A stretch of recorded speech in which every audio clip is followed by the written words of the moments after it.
If there's one country in the Middle East you don't hear much about, it is Oman. Oman.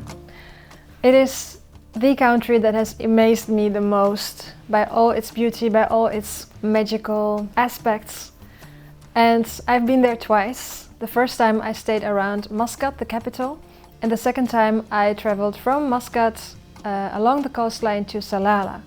And I think I've become this kind of a PR machine. I always want to talk about Oman. I love the country and I want to show my travels to you. I want to show you the beauty through my lens. But I also want to discuss some challenges I've encountered as a street photographer, because it was not always easy to take photos in public space in Oman. So, yalla, let's go. What is very special about Oman is the way the country holds up to its traditions. So although it is modern in terms of roads and technology, you will not see skyscrapers. For example, there's even a ban, as Oman does not want to become another Dubai. On the first day, I've met two people who became very dear friends of mine. One of them is an Omani photographer who showed us around right away, like here, to Matrah, where the market was flooded and the mosque seemed to have a cold as well.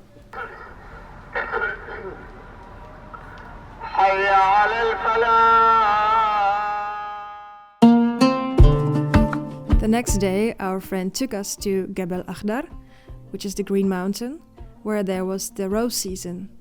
But here I already met my first challenge as street photographer. Omani people are very private.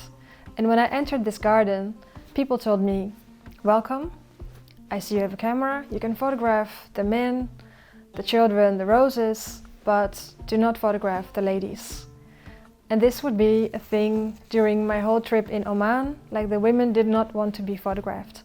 And sometimes this was quite frustrating as I saw these beautiful women with beautiful faces and colorful dresses and all these scenes I really would like to capture, but I just could not, as I had to respect it. This is just a big part of Omani culture. It is privacy.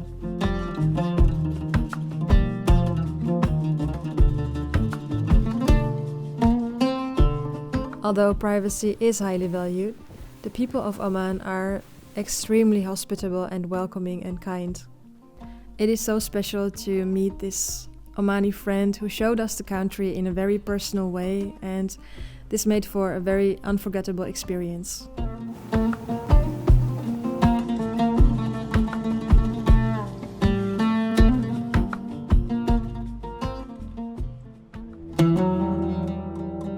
We also went to the desert, which was the first time for me in my life, and we spent the night there.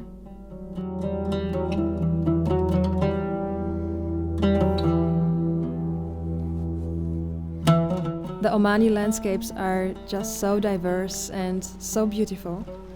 I also took a solo trip to the mountains, which was maybe not the best idea to do alone as a woman, but let's say all went fine in the end.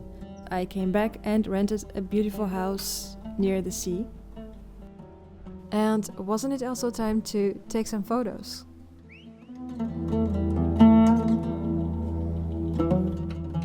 In my street photography, I focused very much on these differences and different aspects of Omani lifestyle. So this is like the rural life, modern life, city life, traditions and technology.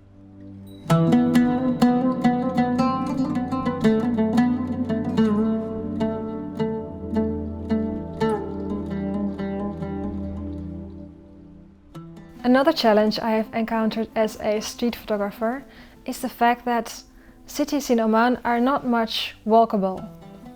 So when I go to a European city, I go to the center, I walk around, maybe I will take a bus or a tram if something is very far, but usually I just walk my ass off. I walk for 20 kilometers and I end up in neighborhoods, and along the way I take pictures. But Muscat, for example, it is just this long line of different areas. You have like old areas, new areas, then you go through a highway, then there's a mosque, then there's a shopping center, and you always have to take a car or a taxi. So, a shift of thinking.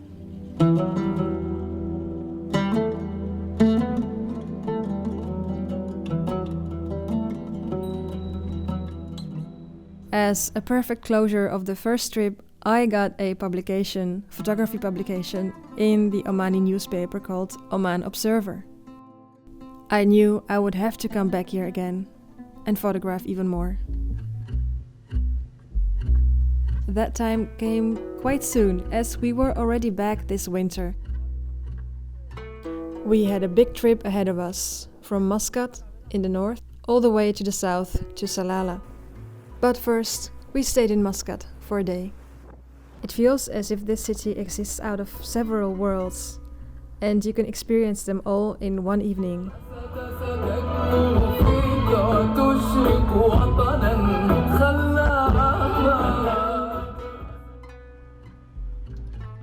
And as photographer, again, I focused on the contrast between tradition and modernity. Underneath the technology, life in Oman is very conservative and religious, especially in public space.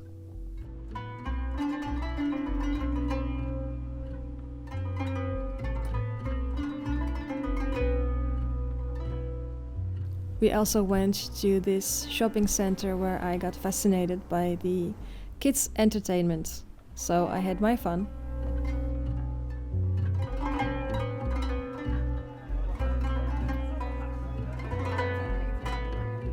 With our last evening tea in Muscat, we had to get prepared for our big trip the next morning, starting off in Sour and going to the south.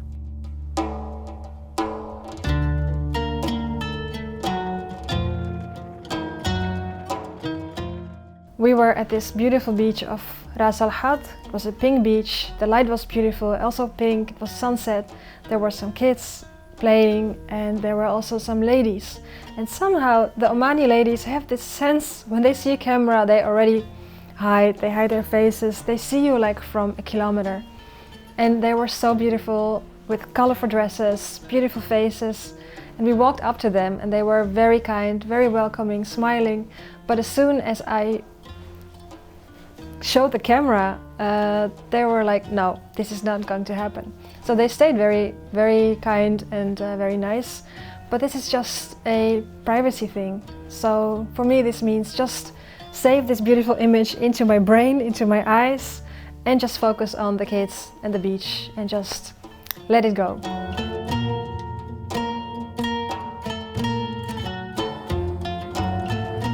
Luckily, our guides were very photogenic as well.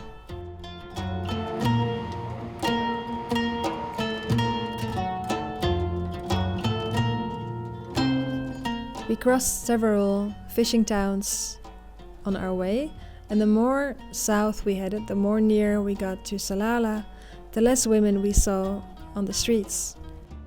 For me, as photographer, it meant capturing the men and the children.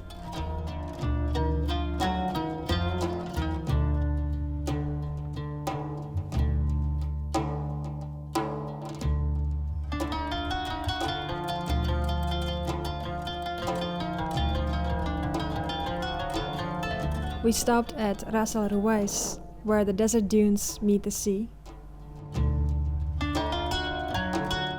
And the people you meet along the way are just so nice and so friendly that you always end up having these social interactions, drinking tea and coffee with them.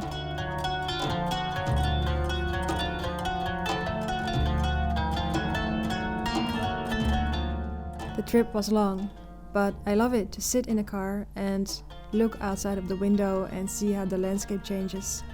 I can do this for hours and days, which was what we did.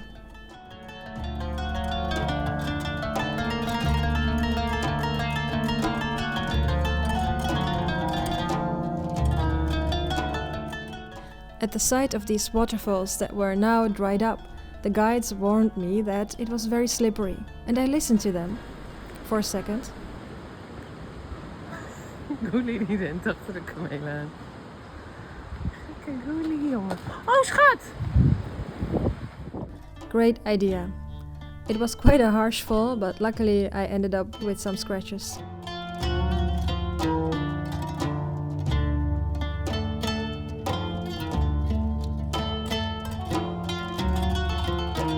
Then we finally reached our destination, Salalah.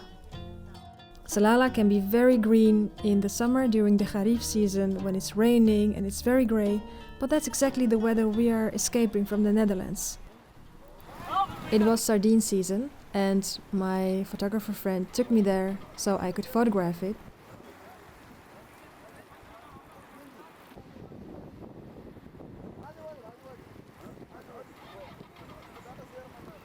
But sometimes the most interesting things happen to you when you turn around from the main action and see what is behind you.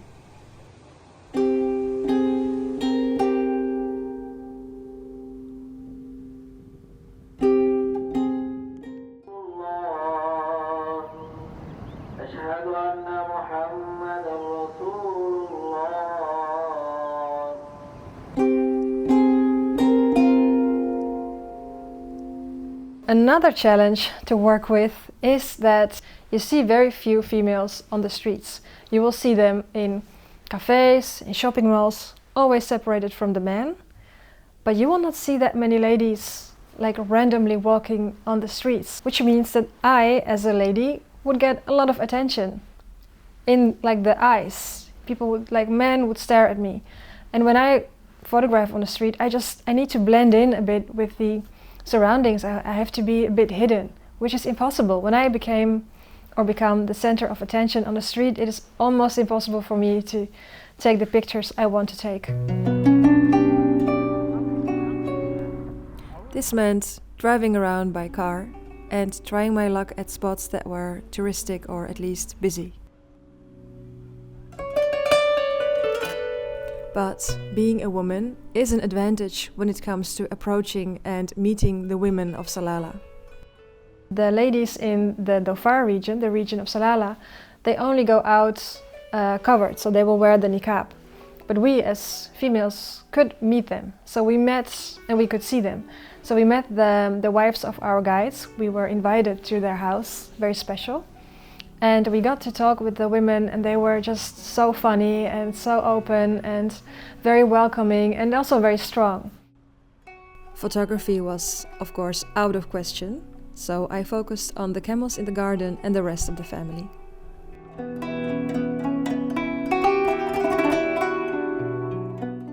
Even though we have seen only a small portion of the rich culture of Salalah and Dhofar, this place and its people already hold a dear place in my heart.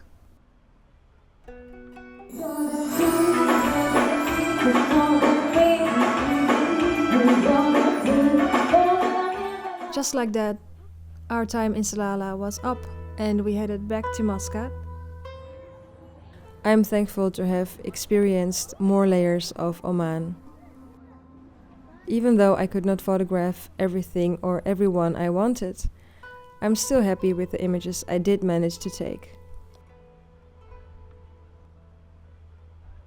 Sometimes it is also about finding the beauty in the boundaries. Thank you very much for watching this video. I'm also curious, what was your biggest practical challenge when it comes to street photography and how did you solve it? How did you work around it? Let me know in the comments, and you can like and share and do all the things YouTube wants you to do in order to see my next video. So thanks in advance, thank you for watching and see you the next time. Bye!